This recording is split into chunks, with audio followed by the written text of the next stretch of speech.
Oh hey, you're back. Well, I guess I'm back. It's me who's been away, and it has been a while. You know how it goes. I just got busy. A global pandemic disrupted every aspect of my life, and I've been dealing with the slow crawl back to a new normal. Happens to everyone, right? Well, anyway, thanks for waiting for me. And as a reader, I know that you're no stranger to waiting for great stories. Authors sometimes take 5 or more years to write and publish their novels, and I've got 5 recommendations that were totally worth the wait. Let's check it out. Hi there, I'm Michelle with the Goffstown Public Library, where I'm an adult services librarian. Welcome back to our library. We're so happy to have you here. It's been a long time since we've gotten together to talk about books. In this series, I share book recommendations for adults who love to read widely. Sometimes I recommend books that I've read or am excited to read, and sometimes I use my training as a librarian to recommend books that I haven't read yet but think you might like. On this episode of Book Talk with Michelle, I'm going to be sharing 5 books that readers had to wait a long time for. These are books that it took the authors 5 or more years to write, let alone publish. This list should give hope to struggling writers everywhere because it proves you don't have to write a novel in 30 days to be successful. Before I share my list, I want to let you know that today's video is part of the Summer Experience. The Summer Experience is a yearly, summer-long celebration of reading, learning, and play in all ages. Listen for the secret code revealed in this video and stick around to the end where I describe how you can win 3 grand prize gift baskets worth $50 or more each, even if you don't have a Goffstown Public Library card. And without further ado, here are 5 books that it took 5 or more years to write.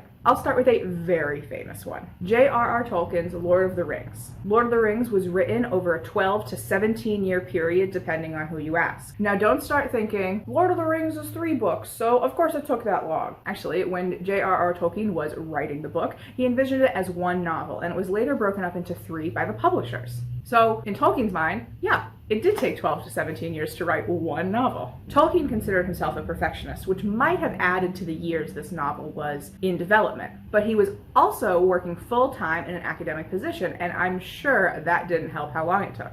In this case, slow definitely paid off, because the 3-volume fantasy epic of Frodo Baggins and his quest to destroy the One Ring is almost universally lauded as expansive and thorough. If you read The Lord of the Rings as a child, you might want to revisit it to give you a greater appreciation for just how thorough the world building goes. And if you haven't read it at all, what are you waiting for? And now for a lesser-known book, Her Fearful Symmetry by Audrey Niffenegger was started in 2002 and then published in 2009, so that's a 7-year production period. This book was published 6 years after The Time Traveler's Wife catapulted Niffenegger to international acclaim. Both books are elegantly romantic, I'd say almost lyrical, and include fantastical elements. In the case of Her Fearful Symmetry, that fantastical element is ghosts. Here's a quick summary. When Elspeth Noblin dies, she leaves everything to the 20-year-old American twin daughters of her own long-estranged twin, Edie. Valentina and Julia, who are as close as Elspeth and Edie once were, uproot their lives and move to Elspeth's abandoned London flat. Then, through a series of deepening relationships, a crisis emerges that could pull the sisters apart. We've got forbidden relationships, deceptions, sibling rivalry, manipulation, and of course, ghosts in graveyards that give a lot of atmosphere and ambiance to the story. Niffenegger ended up doing so much research for this book that she was able to give professional tours at London's Highgate Cemetery, which features in the novel prominently. Following up a much beloved book like The Time Traveler's Wife certainly wasn't easy, but the extra time and research for her second novel definitely paid off. Now would be a great time to tell you that today's secret code is fantasy. That's FANTASY, fantasy, all in capital letters. You can log code FANTASY at goffstownlibrary.com/summer 2021.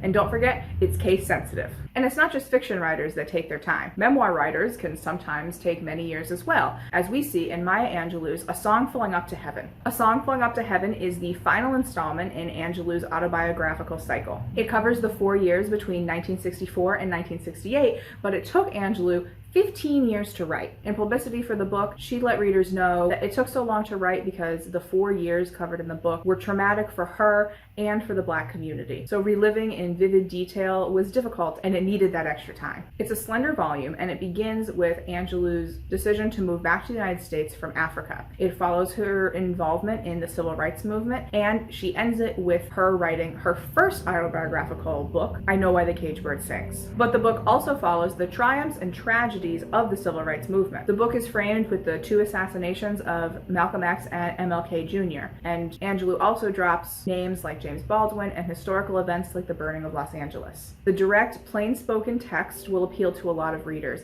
as will the historical made personal. If you're interested in the lives of famous writers, this book was definitely one to check out. It's a great final installment to all of Angelou's autobiographies.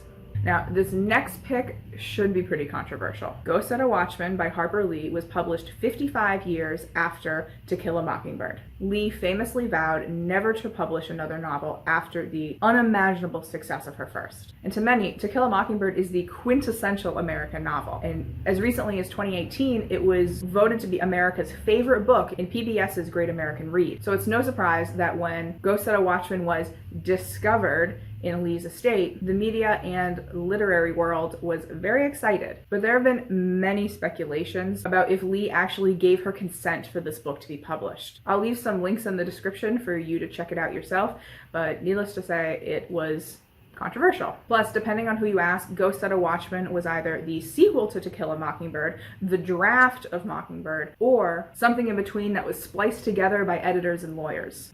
So the origins of the novel are ripe with controversy, and it's hard to tell how long it took to write the book, but we do know 55 years to publish it. The contents of the book are also controversial. Mockingbird is remembered in part for the upstanding moral character of Atticus Finch, the lawyer who defends a black man against false charges of rape in the Jim Crow South. So imagine the surprise of reviewers and readers when we learn in the sequel that Atticus Finch is actually an avowed racist. The surprise that readers and reviewers felt is actually the main theme of Go Set a Watchman, as we follow Scout, also known as Jean Louise, reconcile her youthful idealization of her father and the man before her. To me, this is a very relatable experience because we all have to learn that our parents, our heroes, our role models are fallible humans at some point. I totally agree with what Vox writes.